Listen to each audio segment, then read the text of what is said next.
नमस्कार. आरोग्य प्रभात. घातक बिस्किट. बिस्किट हा पदार्थ इंग्रजांबरोबर भारतात आला आणि भारतात चांगलाच रुजला. आज घडीला बिस्किटचे मार्केट 25,000 कोटी एवढी आहे. म्हणजेच एवढ्या रकमेची बिस्किटे भारतीय दरवर्षी फस्त करत असतात.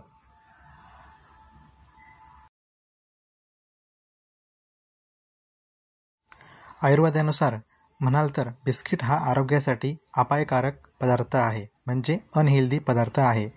आयुर्वेदानुसार बिस्किट हा शिळा पदार्थ आहे. असा शिळा पदार्थ जो आपण पैसे देऊन विकत घेतो. नेहमी बिस्किट खाल्ल्याने ॲसिडिटी, अपचन, दमा, मूळव्याध, मधुमेह, मलनावष्टंभ, स्थूलता यासारखे आजार होऊ शकतात. हे आजार असणाऱ्यांनी बिस्किटापासून दूरच राहावे. सध्या मार्केटमध्ये जे काही बिस्किटं अवेलेबल आहेत ते गोड, खारे किंवा त्याच्यामध्ये काही नट्स टाकलेले बिस्किटसुद्धा मार्केटमध्ये अवेलेबल आहेत. तर बिस्किटांबाबत काही तथ्य जाणून घेणे गरजेचे आहे. जसं की दूध बिस्किट किंवा चहा बिस्किट हा नाश्त्याला पर्याय होऊ शकत नाही. मुलांना भूक लागलेली असताना पोहे, उपमा, शिरा, फळे असे पौष्टिक पदार्थ द्यावे. बिस्किटांवर भूक भागू नये. बहुतांश बिस्किटे मैद्यापासून बनवलेली असतात. मैदा हा पचायला जड आणि पोटात चिटकून बसणारा आहे आणि आरोग्याला अपायकारक पदार्थ आहे. त्यामुळे जेव्हा आपण काय म्हणतो की बिस्किट्स जे आहेत ते लहान मुलांना आवडणारे गोष्ट असते, ती लगेच द्यायला नाही पाहिजे. बिस्किटांतील प्रोटीन्स, मिनरल्स इत्यादी जाहिरात बाजींचा विषय आहे. फेअर अँड लवली लावून कोणी खरंच गोरं झालं आहे का? फायबरसाठी बिस्किट खाणं वेडेपणा आहे. पालेभाज्या, फळे, गव्हाचा कोंडा, डाळीची टरफले, सलाड यातून आवश्यक फायबरची पूर्तता होते.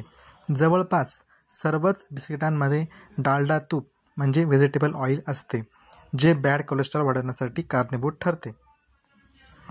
जर गाईचे तूप खाल्ल्यास कोलेस्ट्रॉल वाढेल म्हणून आंबट चेहरा करणारे लोक, हे काही गैरसमज असे मार्केटमध्ये पसरवले जातात आणि आपले प्रोडक्ट कसे जास्तीत जास्त प्रकारे विकले जातील याच्यावर मार्केटिंग केली जाते.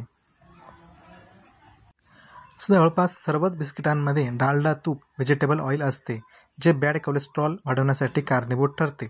गाईचे तूप खाल्ल्यास कोलेस्ट्रॉल वाढेल म्हणून आंबट चेहरा करणारे लोक चवीने बिस्किटं खाताना पाहून हसावं की रडावं तेच कळत नाही. डायबिटीससाठीची बिस्किटे हा निव्वळ गैरसमज आहे. प्रत्येक प्रकारच्या बिस्किटांमध्ये मारी बिस्किटांमध्ये सुद्धा साखर असतेच, ज्यामुळे रक्तातील साखर वाढते.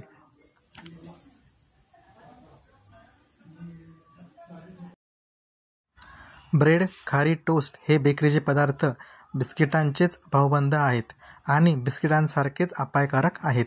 हाडे आणि दात कमजोर होण्यास बिस्किटे खूप प्रमाणात कारणीभूत आहेत. वयाच्या 30-35 पर्यंत बिस्किटं खात राहिले की हमखास हाडे व दात कमजोर होतात. याचे शास्त्रीय कारण बिस्किट आणि इतर बेकरी प्रॉडक्टमुळे रक्तातील pH व्हॅल्यू कमी होते. ती वाढवायला शरीर प्रयत्न करते. हाडे आणि दात कमजोर होण्यास बिस्किटं खूप प्रमाणात कारणीभूत आहेत. वयाच्या 30-35 पर्यंत बिस्किट खात राहिले की हमखास हाडे व दात कमजोर होतात. याचे शास्त्रीय कारण बिस्किट आणि इतर बेकरी प्रॉडक्टमुळे रक्तातील pH व्हॅल्यू कमी होते. ती वाढवायला शरीर प्रयत्न करते की त्यासाठी त्याला फक्त कॅल्शियम हवे. शरीरात कॅल्शियम हाडं आणि दातामध्येच साठवले जाते. पर्यायाने pH वाढवण्याकरता हाडं आणि दात यातील कॅल्शियम वापरून जाऊन कालांतराने ती ठिसूळ बनतात आणि 30 ते 35 वर्षानंतर त्याचे परिणाम आपल्याला दिसायला भेटतात. सर्वात महत्त्वाचे म्हणजे बिस्किट हा शिळा पदार्थ आहे. आयुर्वेदानुसार शिळा पदार्थ खाऊ नये. तुम्ही पोळ्या बनवता का? हो. कशापासून बनवता? अर्थातच गव्हाच्या पिठापासून.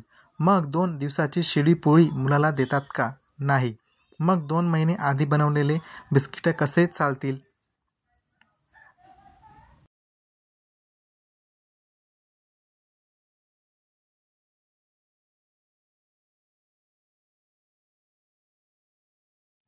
बिस्किट हा क्वचित एखाद्या वेळी चवीसाठी प्रवासात सोय म्हणून खाण्याचा पदार्थ आहे.